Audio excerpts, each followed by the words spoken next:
இந்தியாவில் புல்லட் ட்ரெயின்னாலே முதல்ல நினைவுக்கு வர்றது மும்பை அகமதாபாத் திட்டம் தான். ஆனா அதுக்கு அடுத்து பெரிய திட்டமா பார்க்கப்படுறது சென்னை பெங்களூர் புல்லட் ட்ரெயின். இப்போ இந்த திட்டம் அமைதியா இருந்த நிலைமையில மீண்டும் வேகம் எடுக்க ஆரம்பிச்சிருக்கு. அதை பத்தி தான் இந்த வீடியோல பார்க்க போறோம்.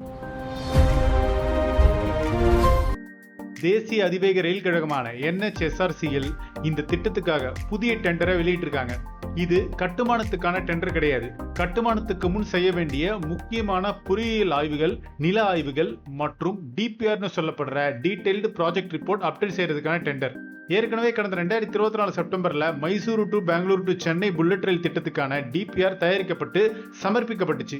மொத்தமா 463.54 கிலோமீட்டர் நீளமுள்ள இந்த திட்டத்துல முதல் கட்டமா 306.2 கிலோமீட்டர் சென்னை டு பெங்களூர் வழித்தடம் முன்னுரிமையா தேர்வு செய்யப்பட்டுச்சு. ஏற்கனவே DPR தயாராயிடுச்சு, அப்புறம் ஏன் மீண்டும் அப்டேட் அப்படின்ற கேள்வி வரலாம். இதுக்கு காரணம் திட்டத்தை கட்டுமானத்துக்கு ஏத்த வகையில இன்னும் துல்லியமா மாத்துறது தான். மண்ணின் தன்மை, பாதுகாப்பு, கட்டுமான சாத்தியக்கூறுகள், சுற்றுச்சூழல் பாதிப்பு, எதிர்கால பராமரிப்பு, செலவு குறைப்புன்னு பல அம்சங்களை மீண்டும் ஆய்வு செஞ்சு இறுதி வடிவம் கொடுக்கப்பட இருக்கு. இதுல இன்னொரு முக்கியமான விஷயம் வழித்தட மாற்றங்கள். பெங்களூர்ல பயப்பனஹள்ளி டு எலக்ட்ரானிக் சிட்டி வரைக்கும் சுமார் 25 கிலோமீட்டர் பாதை மீண்டும் ஆய்வு செய்யப்படுது. இந்த பகுதி எதிர்கால பெங்களூர் மைசூர் புல்லட் ரயில் திட்டத்தோடு இணைக்கப்பட வாய்ப்பு இருக்கிறதா சொல்லப்படுது. அதே போல முதல்ல வேலூர் அல்லது காட்பாடி பக்கத்துல தான் ஒரு ஸ்டேஷன் பிளான் பண்ணியிருந்தாங்க. இப்போ அது சித்தூர் பக்கம் மாற்றப்பட்டிருக்கு. இந்த வழித்தடம் சென்னை சென்ட்ரல்ல இருந்து ஆரம்பிச்சு பூந்தமல்லி, பரந்தூர், சித்தூர், கோலார், கொடிஹள்ளி, ஒயிட்ஃபீல்டு வழியா பெங்களூர் பயப்பனஹள்ளியில முடிவடையும். இப்போ நம்ம சென்னை சென்ட்ரல் ஸ்டேஷனை பொறுத்த வரைக்கும் முழுக்க நிலத்தடியில அமைக்கப்படுது. இப்ப இருக்கிற நம்ம சென்னை சென்ட்ரல் பக்கத்திலேயே ஒரு 50 மீட்டர் தொலைவிலும் சென்னை சென்ட்ரல் மெட்ரோவுக்கு சுமார் 100 மீட்டர் தொலைவிலும் இருக்கும். அதனால ரயில் மெட்ரோன்னு எளிதா மாத்திக்க முடியும். அடுத்ததா பூந்தமல்லி ஸ்டேஷன். இது உயர்மட்ட ரயில் நிலையமா அமையுது. இது NH4 Chennai outer ring road மற்றும் மெட்ரோ ஃபேஸ் 2 வழித்தடத்தோட இணைக்கப்படுறதால சென்னை புறநகர் பகுதிகளுக்கும் விமான நிலையத்துக்கு போக வசதியா இருக்கும். அடுத்ததா பரந்தூர். இதுல ரொம்ப கவனிக்கப்பட வேண்டிய விஷயம் இதுதான். பரந்தூர் புதிய விமான நிலைய திட்டம் பத்தி பல தகவல்கள் வெளியானாலும் கூட புல்லட் ரயில் திட்டத்துல இந்த நிலையம் இன்னும் நீக்கப்படல. பரந்தூர்ல ஏர்போர்ட் வருதோ இல்லையோ, புல்லட் ரயில் திட்டம் மக்கள் பயன்பாட்டுக்கு வந்தா பரந்தூர் ஸ்டேஷன் இருக்க போகுது. இந்த ஸ்டேஷன் எதிர்கால பெங்களூர் சென்னை விரைவு சாலை NH48 மற்றும் அவுட்டர் ரிங் ரோட இணைக்கப்படும். அடுத்ததா சித்தூர் ஸ்டேஷன். இது சித்தூருக்கு தெற்கே மற்றும் வேலூருக்கு வடக்கே அமைக்கப்படுது. சித்தூர்ல இருந்து சுமார் 14 கிலோமீட்டர், வேலூர்ல இருந்து 20 கிலோமீட்டர் தொலைவில் இருக்கும். அதனால 2 நகரங்களுக்கும் இந்த ஸ்டேஷன் பயன்படும். அடுத்ததா வருது KGF. கோலாருக்கு தெற்கே SH5 சாலையோரத்துல உயர்மட்டமா அமையுது. இதன் மூலமா கோலார் மற்றும் பங்காரப்பேட்டை பகுதிகளை எளிதா இணைக்க முடியும். அடுத்ததா கொடிஹள்ளி நிலையம். இந்த திட்டத்தின் ரொம்ப முக்கியமான ஸ்டேஷன் இது. ஏன்னா இங்கதான் புல்லட் ரயிலுக்கான டெப்போ மற்றும் ஒர்க் ஷாப் அமைக்கப்பட இருக்கு. அது மட்டும் இல்லாம எதிர்கால பெங்களூர் ஹைதராபாத் புல்லட் ரயில் திட்டத்தோடு இணைக்கும் முக்கிய ஜங்ஷனாவும் இது இருக்க போகுது. அடுத்ததா ஒயிட்ஃபீல்டு. இது நிலத்தடையில் அமைக்கப்பட இருக்கு. கடுகோடி மெட்ரோ மற்றும் பேருந்து நிலையத்துக்கு பக்கத்துல இருக்கிறதால பயணிகளுக்கு நல்ல இணைப்பை இது வழங்கும். கடைசியா தான் வருது பயப்பனஹள்ளி. இந்த வழித்தடத்தின் பெங்களூர் முனையம் இது.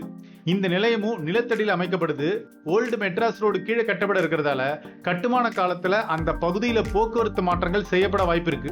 இப்போ தொழில்நுட்ப பணிகள் பத்தி பார்ப்போம். இந்த திட்டத்துக்காக முழு வழித்தடத்திலும் ட்ரோன் மற்றும் லிடார் தொழில்நுட்பம் மூலமா புதிய நில அளவீடுகள் செய்யப்படுது.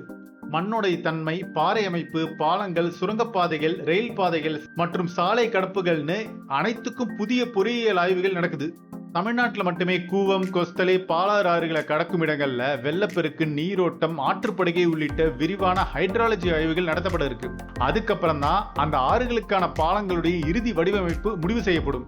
அதே போல Chennai ICF, Perambur loco works, முக்கிய ரயில் பாதைகள், தேசிய நெடுஞ்சாலைகள் உள்ளிட்ட இடங்களை கடக்கும் பகுதிகளுக்கும் முக்கிய பொறியியல் வரைபடங்கள் தயாரிக்கப்படுது.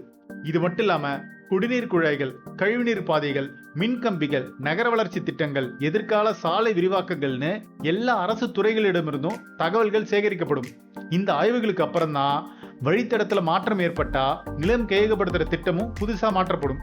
இந்த முழு DPR அப்டேட் மற்றும் பொறியியல் ஆய்வுகளை 150 நாட்களுக்குள்ள முடிக்க இலக்கு நிர்ணயிக்கப்பட்டிருக்கு. டெண்டருக்கான விண்ணப்பங்களை சமர்ப்பிக்க ஆகஸ்ட் 13ஆம் தேதி கடைசி நாள். அதுக்கப்புறம் தான் இறுதி வழித்தடம் உறுதி செய்யப்பட்டு நிலம் கையகப்படுத்துதல் மற்றும் கட்டுமான பணிகள் அடுத்த கட்டத்துக்கு நகரும். அதனால சென்னை பெங்களூர் புல்லட் ரயில் இன்னும் கட்டுமான கட்டத்துக்கு வரல. ஆனா இந்தியாவுடைய அடுத்த மிகப்பெரிய அதிவேக ரயில் திட்டத்துக்கான அடித்தள பணிகள் இப்போ தீவிரமா நடந்துட்டு இருக்கு. இந்த 306 கிலோமீட்டர் வழித்தடம் உருவானா சென்னை பெங்களூர் இடையேயான பயணம் முற்றிலுமா புதிய அனுபவமா மாறும். ஸோ இந்த திட்டத்தில் அடுத்ததா என்னென்ன முன்னேற்றங்கள் நடக்குது, கட்டுமான பணிகள் எப்போ தொடங்கும், புதிய அப்டேட்ஸ் என்ன அப்படின்றத தொடர்ந்து உங்களுக்காக கொண்டு வரோம். இந்த வீடியோ பயனுள்ளதா இருந்தால் லைக் பண்ணுங்க, கமெண்ட் பண்ணுங்க. இது போன்ற இந்தியாவுடைய மிகப்பெரிய உள்கட்டமைப்பு திட்டங்கள் மற்றும் அப்டேட்ஸை தொடர்ந்து தெரிஞ்சுக்க நம்ம இன்ஃப்ராவை சப்ஸ்கிரைப் பண்ணுங்க.